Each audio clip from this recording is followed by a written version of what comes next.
far as big tech giants are concerned, and that has swayed sentiment on Wall Street last night. Let's begin with Apple and what they've reported. They've missed expectations for sure. They've missed expectations on revenue, on profit, sales as well. In fact, sales for Apple, 5% lower than last year. Then let's look at Google's parent Alphabet. Alphabet too has missed both top line and bottom line. They've missed estimates and they've reported fourth quarter earnings.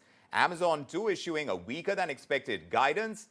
It overshadowed their better than expected revenue. So now the big question is about big tech. Is this trend likely to continue? Have we peaked on that count? Let's just understand what's going on with big tech. For that, my colleague Vamakshi Dhoria is joining us. Vamakshi, big tech has had it pretty rough. Now do tell us where things stand with them, with the kind of earnings that are being reported.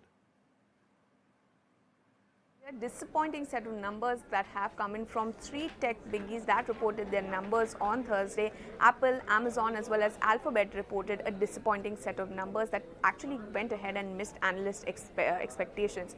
On the other hand, we saw Meta Platforms bucking the gloomy trend in tech, in fact delivering better than expected results.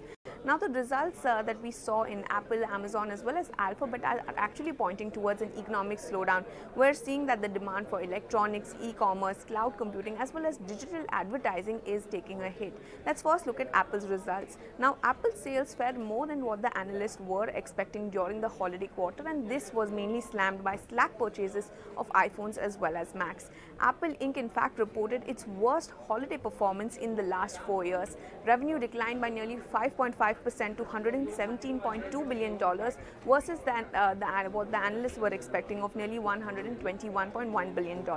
Now this in fact points towards the first quarterly decline since 2019, and in fact very important to note that this is the first time that the company has missed analysts' holiday sales projections since the year 2015. Apart from that, we also have Amazon, which witnessed some amount of slowing sales. The company says that the consumer demand remains soft. Sales in its lucrative cloud computing division are expected to slow through the year. In fact, the CFO has gone ahead and said that we expect to see slower sales growth rates in the next few quarters.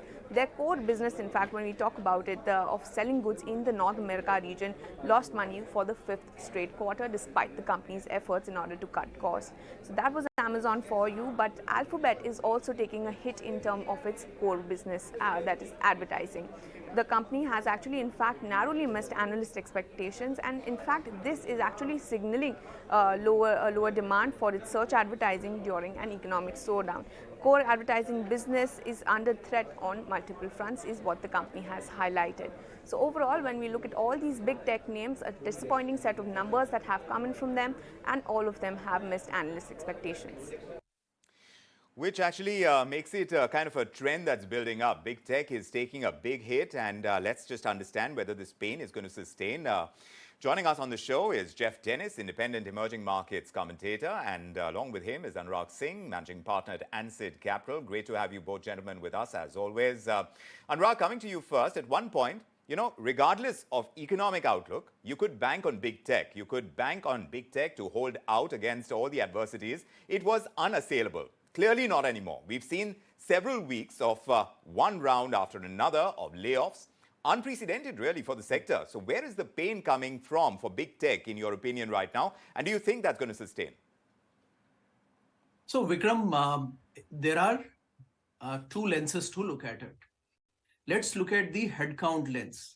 And you know, it's all, and that will probably tell the entire story, but it's very easy to say that they are slowing down and all of that. But look at how the headcount has changed since 2019. Google increased from 120,000 to 160,000 just in a matter of 2 years. Meta from 55 to 87,000, Microsoft from 160K to 220,000 people. Amazon went up from 600,000 people to 1.6 million people globally, right? With that kind of growth, had it continued for another few years, they would have employed the entire United States, right? So thankfully, I mean, they've come to a stop now, right? So clearly, I think you can put a lens to see that this 30 to 50% growth in headcount in just a matter of 2 years was unprecedented. And it was certainly not a normal phenomena, right? It was out of the curve, and really things need to really settle down to what the normal expected growth rate is. I would give another example, Vikram, and this is on the revenue front. Look at this.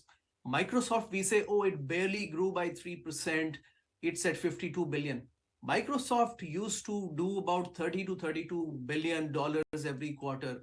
Just in 2019, 2018, 2019, that was the revenue number. And now we are disappointed that it just did 52 billion, 51 billion. I think we need to really settle down and absorb that these growth rates were abnormal. The world is coming back. The demand pull that happened during pandemic is now going to settle down.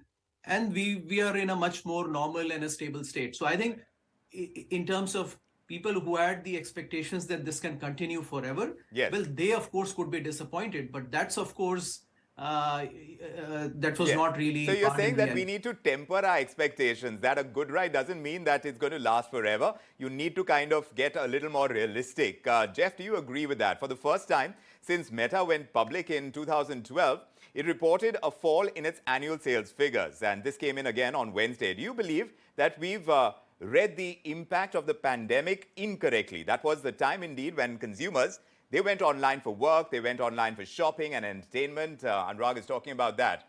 Now, after the COVID restrictions have been lifted, we are not as online as we used to be. Is that too simplistic an explanation for what's actually going on here? I don't think it is. I mean, certainly, I think we may have misread the impact of the pandemic on these tech companies, but frankly, I agree with your other speaker, who, given that the main point here is that they massively overexpanded, particularly on headcount, and hence a lot of the layoffs you've seen recently. As the growth rate of their businesses, these tech companies actually starts to come back down to earth, or perhaps we should say to pre-pandemic levels. So we didn't misread the pandemic particularly. It's just the pandemic effect, I think, is over. But there are some other things that need to be said. First of all, the Apple numbers in particular, and I'm not a stock picker nor following these companies closely, but the Apple numbers certainly were impacted badly by the zero COVID policy in China in the fourth quarter, which of course has now gone away. That's worth making that point. And also, the market's tolerance here for misses from these high growth tech companies has gone down significantly, given how interest rates have shot up over the last 12 months or so. Now, I know bond yields are coming down, and I think they'll probably continue to come down despite the impact of today's jobs data. And obviously what that does is to hurt valuations, I should say challenge valuations in some of these tech names. So any modest disappointment on the numbers gets punished by the market. I personally wouldn't get too negative about this. This is growth rates of wonderful companies coming a little bit back down to earth, pre-pandemic levels. They'll find their own level. They're going to be there, and we will find that they grow again and perform well in the market again, especially when interest rates start to soften, even at the short end down the road. We are expecting them to stabilize. Now, these fourth quarter results this week, Anurag, from Meta, from Snap, from Alphabet, all of these show that any of the companies in the big tech universe that are advertising dependent, they are facing larger worries because of these shrinking budgets. We're talking about global headwinds and all of that. So this direct correlation that we have between advertising budgets and the health of some of these companies, how do you see the scenario in the current context, and what could possibly follow in the near future for companies, especially like YouTube and Google? So Vikram, again, the story there is that the engagement levels will eventually come down, right? So YouTube numbers show that people will not be watching as much YouTube. Similarly, that goes for Netflix, or even the search revenues of Google were down about 2-3%, right? So that gives an indication that of course, with respect to the past growth rates, it will not be growing as fast in future, right? But I think, look, again, we have to understand and increase the horizon a little bit more towards if we start from 2013, 14, 15, every year as a proportion of the ad spend market, the concentration of these companies is becoming stronger, and the size of the pie that they're grabbing from the overall advertising market, that's only growing, right?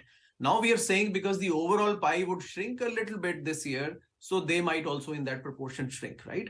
But nobody is trying to say that, somebody is going to take away the share from these companies. So I agree with Jeff, the point he's made that these are much stronger long-term, still I would say growth companies, right? But it's just the matter of, just trying to resettle to this, a couple of years after pandemic, where the overall spending will go down across the board, be it corporates or the households.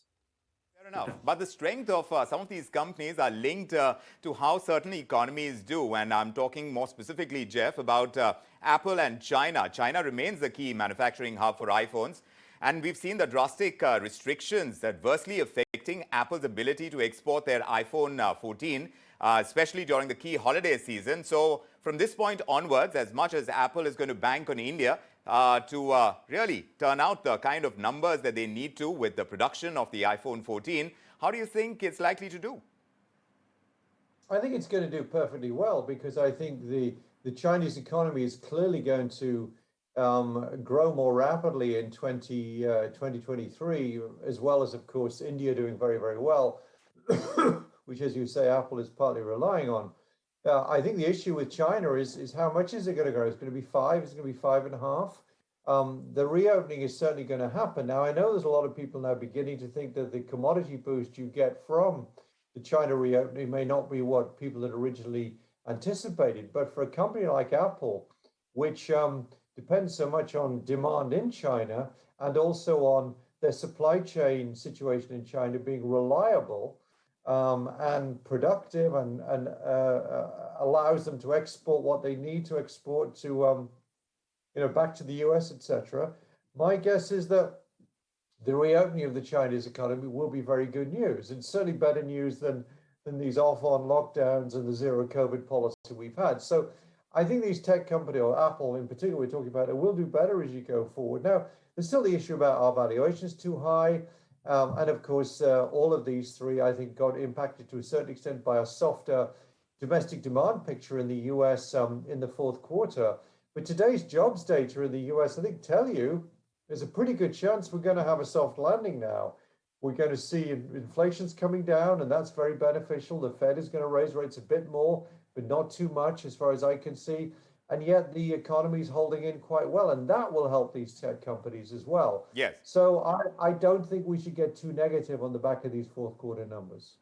Well, both of you gentlemen seem to be in sync when you say that big tech still offers opportunities and we should look at the long term more positively. Even as I look at what the Nasdaq is doing right now, it's down more than a percentage point. And of course, that story is going to continue, but the outlook could hurt sentiment for the moment. That goes without saying with the kind of outlook that they've presented in that earnings report. But Anurag and Jeff, thanks very much for joining us with your perspective. Hopefully there won't be too many more negative surprises and definitely not too many more layoffs, because that has been the theme when it comes to big tech, and we've seen that spread across as well. But thanks very much.